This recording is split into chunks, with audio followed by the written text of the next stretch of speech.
Vocês estão cansados de reforçamento? Nós temos que continuar nesse reforçamento porque é a base teórica da teoria da aprendizagem, especialmente uma teoria da aprendizagem que ainda está em voga, embora a gente não perceba conscientemente. Então, nesse bloco número 8, nós vamos tratar, vou querer colocar um resuminho, né, das principais fundamentos do reforçamento e da punição. Então, vamos lá para o primeiro slide. Nós temos aqui 3 colunas, coluna consequência, que segue a resposta, apresentação de um reforço e retirada do reforço.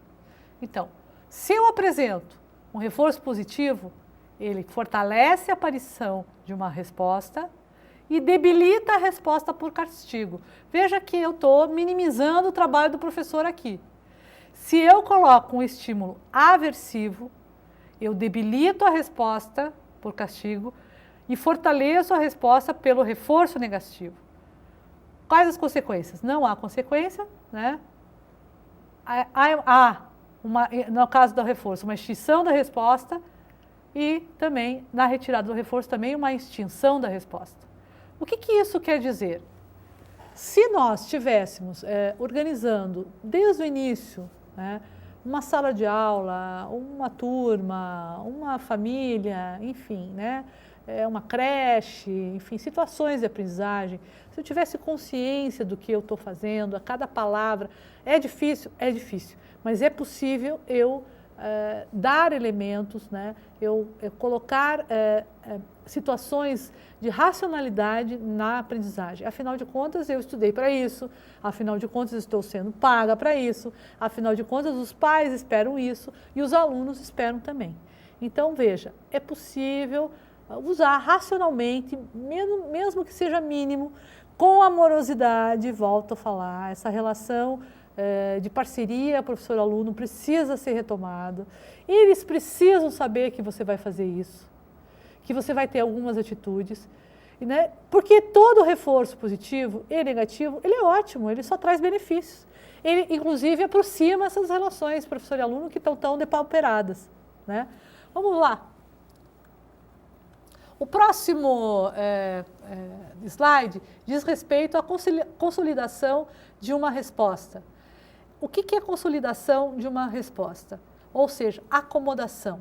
É a sua associação com as consequências que seguem um programa de contingências e pode planejar o resultado que você deseja, atuando sobre a apresentação do reforço ou a retirada, por uma parte, ou com a administração de consequências positivas ou negativas que o sujeito interprete como reforço ou como castigo.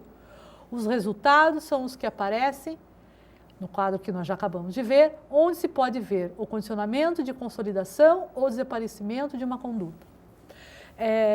O caso da acomodação ou da equilibração no cognitivismo, né, da generalização, eles são casos bem pensados. Eles não podem ser pensados que o professor chega na sala de aula, aplica seus conteúdos, vai embora e os comportamentos vão ser mudados, né? Outra questão, um comportamento necessita, para ser mudado, exige longa duração. Um comportamento, para ser mudado, exige e necessita de que todas as pessoas envolvidas naquele processo de aprendizagem estejam falando a mesma linguagem. Então, não adianta, dentro de uma família, o pai, né, ser aquele que controla as pulsões, que controla a disciplina, né, e a mãe permissiva, ou vice-versa, mãe permissiva, né, pai permissivo e mãe controladora, professor de matemática permissivo, professor de língua portuguesa controlador, professores controladores e escola como um todo permissivo, né? É possível que se tenha a mesma conduta, né? É difícil, mas nós estamos numa profissão que sabíamos desde o início que nada ia ser tão fácil assim, né? Vamos ao próximo slide. Fatores que influenciam o aparecimento ou desaparecimento de uma resposta. Primeiro, a quantidade de reforço administrado e as suas variações. Segundo, a influência do valor do incentivo ou de motivação que o reforço exerce sobre a conduta. Numa relação de sala de aula, depende do número de vezes que eu reforço positivamente o meu aluno, essa relação vai se aproximando cada vez mais. Eu vou estreitando relações com o aluno mais difícil, eu vou mostrando para ele que eu quero que ele mude, eu vou dizendo para ele que eu desejo que ele fique melhor, que ele fique bem, que ele tenha momentos de prazer, que ele tenha momentos de brincadeira, mas que para isso ele precisa ter determinados comportamentos fundamentais para a aprendizagem. Toda aprendizagem requer disciplinamento. Nós não podemos mudar muito isso. Disciplinamento que não é um disciplinamento de rigidez militar, ele é um disciplinamento de uma rigidez escolar, por isso que estamos na escola. Então, nós temos que dosar a quantidade de reforços, reforço positivo, que eu vou chamar de afeto, por que não, pode ser, e o valor que isso tem para aquele aluno. Eu tenho que conhecer meu aluno suficientemente para dizer, não, ele realmente, naquilo eu vou pegá-lo. Para ele é importante que eu diga que ele é bom em determinadas circunstâncias, em determinadas situações. Veja como eu estou usando já a teoria do comportamento dentro de uma visão um pouco mais interativa. Outros reforços que podem influenciar. As consequências do tempo de demora na administração do reforço e a influência da duração e intensidade de todas as variáveis que intervêm no estabelecimento da resposta condicionada. Há casos, por exemplo, que nós vemos que alguns reforços positivo ou negativo são exagerados. Acaba perdendo valor. É preciso que a falta também é importante. A falta que eu digo, dá uma acomodada, dá uma equilibrada e retome isso com o aluno depois de um determinado tempo. Então, muito reforço positivo é tão ruim quanto nenhum reforço. Muita punição nem se fala.